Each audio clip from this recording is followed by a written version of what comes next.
Hello everyone, welcome to my channel Mathematics Planet. Today we are going to start our new topic, that is the Euclid's division lemma. ठीक है, अब आज के topic में हम पढ़ेंगे यूक्लिड्स डिवीजन लेमा क्या होता है. What does it mean? Here Euclid is the name of a mathematician. ठीक है, यूक्लिड एक हमारे पास ग्रीक मैथमेटिशियन का नेम है.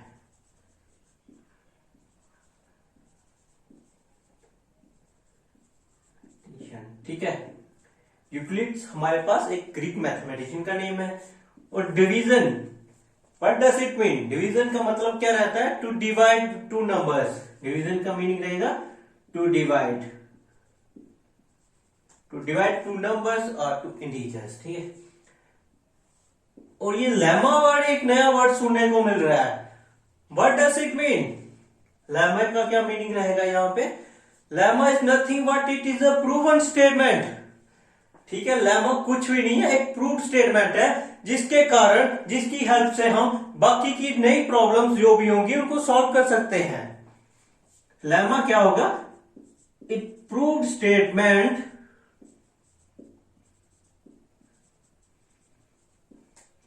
used to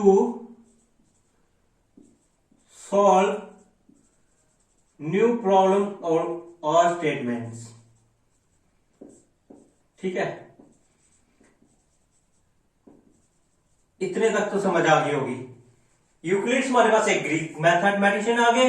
डिवीजन का मीनिंग रहता है to divide and to lemma का मीनिंग रहता है it is a proof statement, जिसकी हेल्प से हम बाकी की जो स्टेटमेंट दी होंगी उनको सॉल्व कर सकते हैं. ठीक है, अब आते हैं हम यूक्लिड डिवीजन लेमा की स्टेटमेंट क्या स्टेट करती है. ठीक है, what does the statement of Euclid division lemma state? इसकी स्टेटमेंट हमारे पास है given two positive integers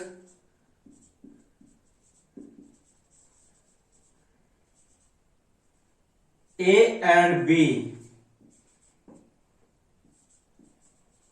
there exists a unique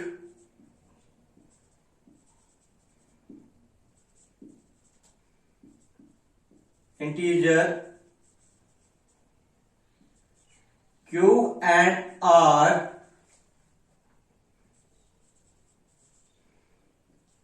such that क्या स्टेटमेंट बनती है? A is equal to B Q plus R. Euclid division lemma की statement हमारे पास क्या रहती है? A is equal to B Q plus R, where R is greater than और equal to what? Is less than B. R जो है वो तो 0 से बड़ा होना चाहिए, 0 के बराबर. व्हाट? वो लेस देन B. ठीक है, अब आप बोलोगे सर यहां से तो कुछ समझ भी नहीं आ रहा. अब इसके लिए हम एक छोटी सी एग्जांपल लेंगे. देखो, let us assume value of A is equal to 9. A की वैल्यू हम ले रहे हैं 9 and B is equal to 2. ठीक है, A और B हमने यहां पे दो इंटीजर्स ले लिए. A की वैल्यू हम रख रहे हैं 9 और B की ले रहे हैं 2. अब हमने इसको डिवाइड करना है. Here A is greater than 2 or sorry A is greater than B, that it means 9 is greater than 2. So on dividing 9 by 2, 9 को डिवाइड करेंगे अब 2 के साथ. 2 multiplied by 4 we get 8. Subtract करके बचेगा हमारे पास 1. बचपन में हम डिवाइड करते थे जब हमें जो प्रोसेस बताई गई थी वो क्या थी? वो रहती थी जो अंदर वाली टर्म होती थी इसको हम डिविडेंड बोलते थे.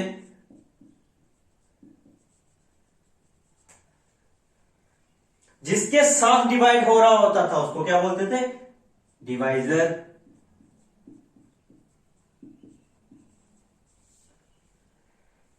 इस डिवाइजर को जिस टर्म के साथ मल्टीप्लाई करते थे उसको क्या बोलते थे?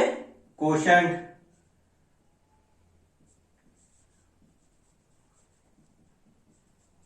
ठीक है।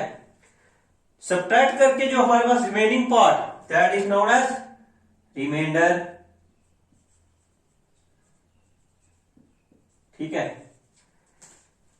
हमें डिवीजन करने में क्या क्या मिल गया? एक तो dividend, divisor, quotient and remainder, ये चार चीजें मिल गई। अब हमें यहां से क्या समझ आ रही है? जब हमने 2 को 4 के साथ मल्टीप्लाई किया हमें मिल गया 8। फिर उसको जब हमने 9 में से माइनस किया तो हमें क्या मिला? 1 रिमाइंडर। उस रिमाइंडर को हम इसमें जोड़ दें तो वो हमें क्या मिल जाए? 9। 2 मल्टीप्लाई बाय 4 दैट इज 8। 8 में 1 ऐड हो गया तो वो मिल गया 9। ठीक है, इतने तक तो समझ आ गया आपको? Is it clear? अब नेक्स्ट क्या रहता है? यहां से हमें एक और चीज समझ आ रही है जो हम बचपन में लिखा करते थे। जो डिविडेंड है वो किसके इक्वल आ रहा है? हमारा ये हमारा डिविडेंड है, ये हमारा डिवाइजर है, इसके साथ डिवाइड किया था ना। ये हमारे पास quotient and this one is reminder. Dividend किसके इक्वल आ रहा है? Divisor multiply by quotient plus reminder. इतने तक तो समझ आ गई होगी। डिविडेंड क्या है हमारे पास? 9। इसको हम लिखेंगे ए बी क्यू और ये आर। ठीक है, डिविडेंड कितना आ रहा है? 9। वो हमारा 9 जो था हमारा ए के इक्वल था। डिवाइजर हमने बी 2 लिया था ना, बी हो गया। कोशेंट हमने क्यू से डिनोट करना है, क्यू आ गया। रिमाइंडर को हम डिनोट किस साथ करें? आर के साथ, प्लस आर। यही तो स्टेटमेंट उसने बताई है। फर्क यही है कि जो बचपन में हम लॉन्ग डिवीजन प्रोसेस करते थे उसने उसी चीज को रीस्टेटमेंट करके एक लाइन में सारा कुछ बताया है, एक ही स्टेटमेंट में सारी डिस्क्रिप्शन दी है उसकी। That is given two positive integers a and b there exists a unique integer q and r such that a is equal to b। अब यहां पे एक वर्ड यूज हो रहा है यूनिक। यूनिक इंटीजर का क्या मीनिंग रहेगा? यूनिक हमारे पास होता है डिफरेंट, डिफरेंट या फिर अकेला। ठीक है, डिफरेंट या अकेला। जो क्यू आर और जो कोशेंट और रिमाइंडर हमारे पास होगा वो कभी भी सेम नहीं होंगे, दोनों अलग अलग ही होंगे। अब इधर एक स्टेटमेंट यूज हुई है 0 R should be greater than और equal to 0 but less than B. इस चीज का क्या मीनिंग हो रहा है? जो आर है हमारे पास वो तो 0 के इक्वल होना चाहिए या फिर 0 से बड़ा, पर वो बी जो हमारे पास डिवाइजर है उससे छोटा होना चाहिए। रिमाइंडर जो होगा वो हमेशा डिवीजर से छोटा रहता है। ये तो 100% गारंटी वाली बात है। डिवाइजर जो हमारा रिमाइंडर होगा वो डिवाइजर से कभी भी बड़ा नहीं हो सकता। देखो इस सिचुएशन में जो हमने एग्जांपल ली थी इसमें रिमाइंडर कैसे निकालना जाएगा? बी हमारे पास था डिवाइजर 2। बी जो हमने लिया था वो डिवाइजर था, वो किसके इक्वल था? 2 के। ठीक है, अब जो रिमाइंडर होगा वो तो क्या होगा? जहां तो 0 के बराबर या फिर 0 से बड़ा, पर वो 2 से छोटा रहेगा। 2 से छोटे वाला नंबर क्या आएगा? 1। इसलिए हमारा रिमाइंडर कितना आया था? यहां पे 1 आया था ना। यही चीज है, फर्क यही है कि जो बचपन में हम मेथड करते थे डिवीजन के लिए वो एक लॉन्ग प्रोसेस थी, बट उसी को यूक्लिड्स ने क्या किया? एक सिंगल स्टेटमेंट में सारा कुछ डिस्क्राइब कर दिया उसके बारे में। ठीक है, this is about the Euclid division lemma. ठीक है, जो यूक्लिड डिवीजन एल्गोरिथम है वो भी इसी के ऊपर बेस्ड है। नेक्स्ट वीडियो में हम यूक्लिड डिवीजन एल्गोरिथम के बारे में पढ़ेंगे।